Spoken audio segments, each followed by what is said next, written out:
Official جو اعداد و شمار ہیں وہ یہ کہتے ہیں کہ تقریباً 6% جو پاکستان کی آبادی ہے وہ ان امپلائمنٹ کا شکار ہے، یعنی 6% جو آبادی ہے ہمارے ہاں وہ ان کو روزگار نہیں ملتا ہے.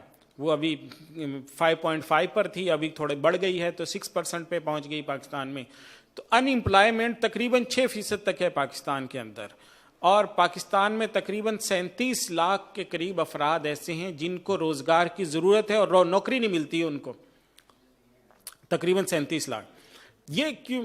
اس کے اندر ایک پہلو تو یہ ہے کہ ایک مائنڈ سیٹ ہمیں چینج کرنا ہے. ہمیں لوگوں کو یہ بتانا ہے کہ وہ انٹرپرینورشپ کی طرف آئیں، وہ اپنے بزنس سٹارٹ کرنے کی طرف آئیں، وہ سٹارٹ اپس کی طرف آئیں، وہ اپنے بزنس اسٹیبلش کرنے کی طرف آئیں. چھوٹا سا مٹی کی طرح اگر مٹی بھی بیچنا شروع کر دیں گے تو پاکستان میں مٹی بھی بکتی ہے، مٹی بھی سونا بن جاتی ہے. بلکہ حضرت عبد الرحمن بن عوف رضی اللہ تعالیٰ عنہ نے جب تجارت شروع کی تھی تو ان کے لیے امام نووی نے لکھا ہے کہ وہ اگر مٹی میں بھی ہاتھ ڈالتے تھے تو وہ سونا بن جاتی تھی. اللہ نے اتنی تجارت میں برکت دی تھی. اور حضرت عبد الرحمن بن عوف رضی اللہ تعالیٰ عنہ کی جو زندگی تھی، حضور صلی اللہ علیہ وسلم جب مدینہ میں تشریف لے کر آئے، اس سے ہمیں یہ پتہ چلتا ہے کہ معاشرے کے اندر آپ کو سب سے پہلے جو چیز ختم کرنی ہے وہ ختم کرنی ہے دوسروں پر انحصار، دوسروں سے مانگنا، دوسروں کے پیسے پر انحصار کر کے بیٹھے رہنا.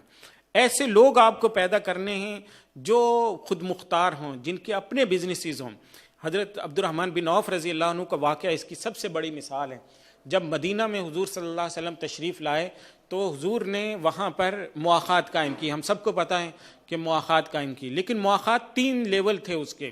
پہلا لیول اس میں وہ تھا، وہ بڑے صحابہ کرام جن کے اہل و عیال ان کے ساتھ ہجرت کر کے آئے تھے، اور ان کے اہل و عیال بھی تھے اور وہ خود بھی بزنس مین تھے، بڑے اسٹیبلش تھے، اور ان اپنے بڑے بڑے گھر چھوڑ کر آئے تھے. جیسے حضرت ابو بکر صدیق، یہ بزنس مین تھے، اس سے پہلے تاجر تھے. 50,000 درہم ان کا مال تجارت تھا جو یہ بیچ کر آئے تھے، صرف وہ پیسے ان کے پاس تھے. حضرت عمر فاروق رضی اللہ تعالیٰ عنہ، ان کے پاس بہت بڑا مال تجارت تھا. حضرت عمر فاروق ریشم کے تاجر تھے، اور یہ فارس میں اور شام میں یہ واحد تاجر وہ تھے جو نہ صرف شام جاتے تھے بلکہ ایران بھی جاتے تھے. اس دور کا جو فارس تھا اس میں بھی تجارت کرنے ریشم کیا جاتے تھے. اسی لیے حضرت عمر رضی اللہ تعالیٰ عنہ کا جو ویژن تھا جو وہ زیادہ بڑا تھا کہ انہوں نے دنیا کے زیادہ ملک دیکھے تھے دوسروں کے بنسبت. تو اس طرح کے جو صحابہ کرام تھے، ان صحابہ کرام کو حضور صلی اللہ علیہ وسلم نے مدینہ آنے کے بعد گھر دیے، جو انصار نے خالی کر دیے تھے. بھی مثلا میری یہ حویلی خالی ہے، اس میں کسی کو جو ہجرت کر کے صحابی آئے ان کو بچائیں. دوسرے نمبر پر وہ صحابہ تھے جن صحابہ کرام کے پاس فیملیز نہیں تھیں، لیکن وہ خود بڑی بزنس مین تھے یا بڑے بزنس چھوڑ کر آئے تھے، اچھے گھروں کے تھے اور ان کا بیک گراؤنڈ اچھا تھا. تو حضور صلی اللہ علیہ وسلم نے ان کو صحابہ کرام کے ساتھ گھروں کے اندر شریک کر دیا. تو حضرت سعد بن ربیع رضی اللہ تعالیٰ عنہ کے حصے میں حضرت عبد الرحمن بن عوف آئے. سعد بن ربیع جو تھے وہ بھی بزنس مین تھے، وہ ان کا گھر اچھا تھا. ان کے ساتھ حضور صلی اللہ علیہ وسلم نے جو بٹھایا میل، جو ان کا بھائی اسلامی بھائی بنایا، وہ حضرت عبد الرحمن بن عوف کو بنایا. حضرت عبد الرحمن بن عوف اکیلے تھے، ان کی شادی نہیں ہوئی تھی، تو وہ ان کو ان کے ساتھ بٹھایا. تیسرے نمبر پر صحابہ کرام وہ تھے جو غریب صحابہ کرام تھے، ان کا گھر بار بھی نہیں تھا. شروع میں 20-22 صحابہ تھے، میکسیمم ان کی تعداد جو ہے وہ 80 سے 90 کے درمیان گئی ہے. یہ وہ صحابہ تھے جن کو ہم اصحاب صفہ کہتے ہیں. تو یہ جو تھے حضرت عبد الرحمن بن عوف رضی اللہ تعالیٰ عنہ، ان کی مواخات ہوئی حضرت سعد بن ربیع رضی اللہ تعالیٰ عنہ کے ساتھ. تو حضرت سعد بن ربیع رضی اللہ تعالیٰ عنہ کے ساتھ جب ان کی مواخات ہوئی تو انہوں نے کہا کہ یہ میرا گھر حاضر ہے، گھر ہم آدھا کر لیتے ہیں، اور جو میرا مال ہے وہ بھی ہم آدھا کر دیتے ہیں، آدھا آپ کو دیتا ہوں، آدھا بزنس میں سنبھالتا ہوں. تو حضرت عبد الرحمن بن عوف رضی اللہ تعالیٰ عنہ نے فرمایا کہ بارک اللہ فیک، اللہ تعالیٰ جو تجھے مال دیا ہے اس میں اللہ برکت عطا فرمائے. دلنی علی السوق نحن معاشر تجار، ہم تاجر بزنس کمیونٹی سے تعلق رکھتے ہیں، کسی سے مانگ کر نہیں چلتے ہیں، مجھے صرف بازار کا رستہ دکھاؤ کہ یہاں پر بازار کہاں ہے. تو انہوں نے پھر ان کو بتایا کہ یہاں پر مدینہ میں جو بازار ہے، جو مرکزی بازار ہے، وہ ہے سوق بنی قینقاع تھا. بنو قینقاع جو ہیں یہ یہودیوں کا قبیلہ تھا. یہاں پر جب حضور تشریف لائے تو یہودیوں کے ویسے 10 قبیلے تھے، لیکن 3 بڑے قبیلے تھے جو مدینہ منورہ کے اندر جن کا ہولڈ تھا، جنہوں نے بزنس کو کیپچر کیا ہوا تھا، پوری جو مارکیٹ تھی ان کے ہاتھ میں تھی. تو یہ جو مرکزی بازار تھا مدینہ کا، اس کو کہتے تھے سوق بنی قینقاع، کہ بنو قینقاع یہودیوں کا قبیلہ یہاں پر قابض تھا، اور بنو قینقاع کے یہاں پر دکانیں تھیں. یہ لوگ بہت ماہر وہ بڑھئی تھے، بہت ماہر کارپینٹر تھے، بہت کاریگر تھے. ان کو لوہے کی چیزیں بنانا، لوہے کے آلات، لکڑی کے آلات، مٹی کے آلات، یہی چیزیں ہوتی تھیں اس دور میں، یہ بنانے کی بڑی مہارت تھی. اس لیے جو مدینہ کا مرکزی بازار تھا اس پہ انصار کا کنٹرول نہیں تھا، بلکہ اس پہ کنٹرول کن کا تھا؟ وہ ان کا بنو قینقاع یہودیوں کا تھا. تو ساری جو بزنس کمیونٹی تھی وہ محتاج تھی ان کی بنو قینقاع کے یہودیوں کی. دوسرا بڑا قبیلہ جو تھا وہ تھا بنو نذیر کا، جو بنو نذیر کی زراعت پر کنٹرول تھا، ہولڈ تھا، یہ اس پہ کرتے تھے. ابو رافع جو تھا ایک بہت بڑا، جو سب سے امیر ترین یہودیوں کا تھا، وہ اسی قبیلے سے تعلق رکھتا، سردار تھا. اور سارا یعنی جو بھی بزنس آتا تھا وہ مارکیٹ میں ریٹس وہی طے کرتا تھا، کیونکہ سب سے بڑا انویسٹر تھا، سب سے بڑا پلیئر تھا مارکیٹ کے اندر. تو یہ تیسرے نمبر پہ بنو قریظہ تھے. بنو قریظہ جو تھے وہ زراعت اور جو باہر کی پراپرٹی تھی اس پہ ان کا ہولڈ تھا. تو یہ تین بڑے قبیلے تھے، بنو قینقاع، بنو نذیر اور بنو قریظہ. ان تین قبیلوں کا ہولڈ تھا. تو حضرت عبد الرحمن بن عوف پہلے دن گئے تو بازار میں انہوں نے ایک جگہ سے چیز خریدی، آگے جا کر بیچی، اس طرح خریدتے رہے، بیچتے رہے، خریدی بیچی، پہلے سے ادھار پر لے لی، آگے جا کر بیچی نقد سے، پھر جو پیسے ملے کچھ ادا کر دیے، پھر آگے اس طرح کرتے کراتے انہوں نے پہلے دن میں کچھ پنیر، کچھ کھجوریں، یہ ان کے پاس نفع کے طور پر بچ گئی.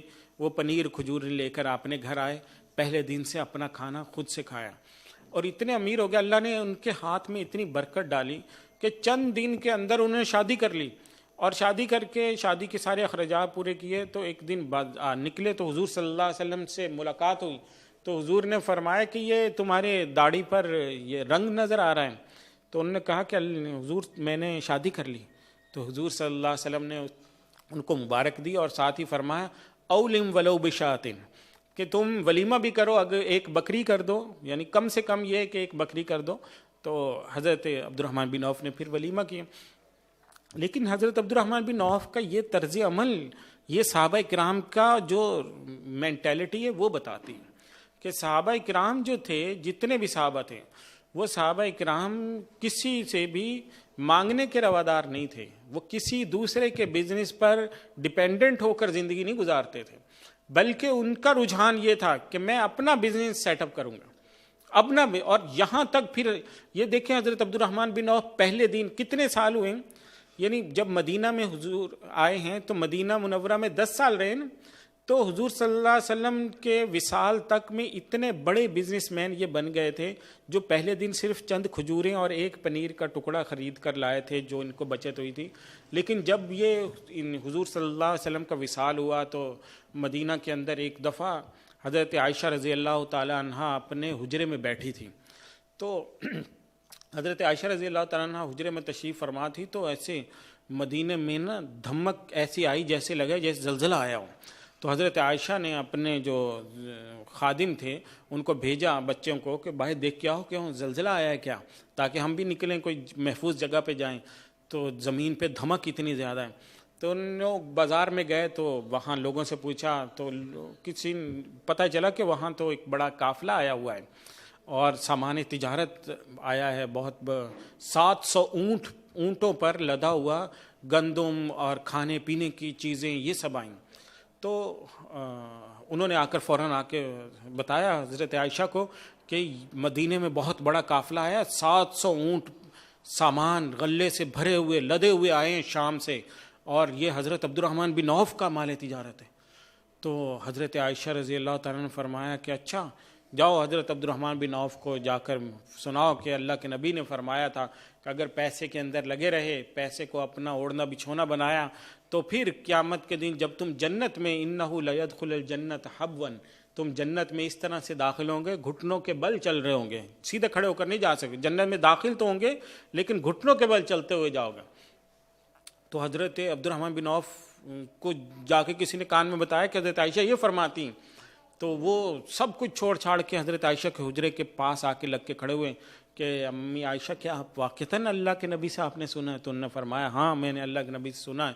تو حضرت عبد الرحمن بن عوف رضی اللہ عنہ نے فرمایا کہ انہ فی سبیل اللہ باحلاسھا، کہ یہ جو جتنا میرے 700 اونٹ غلے سے بھرے ہوئے آئے ہیں، اس کا غلہ بھی میں اللہ کے راستے میں صدقہ کرتا ہوں.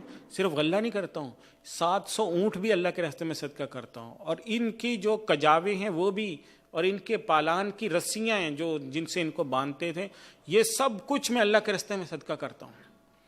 اللہ نے اتنی تجارت میں برکت دی ہے. کیوں؟ کیونکہ اللہ کے نبی کے احکام پر عمل کیا ہے. اور یہ دنیا میں ثابت کیا ہے کہ جو شخص اللہ کے احکام پر عمل کرتا ہے اور حضور صلی اللہ علیہ وسلم کی تعلیمات پر عمل کرتا ہے، اللہ تعالیٰ اس کو دنیا میں بھی برکت عطا فرماتے ہیں، آخرت میں بھی.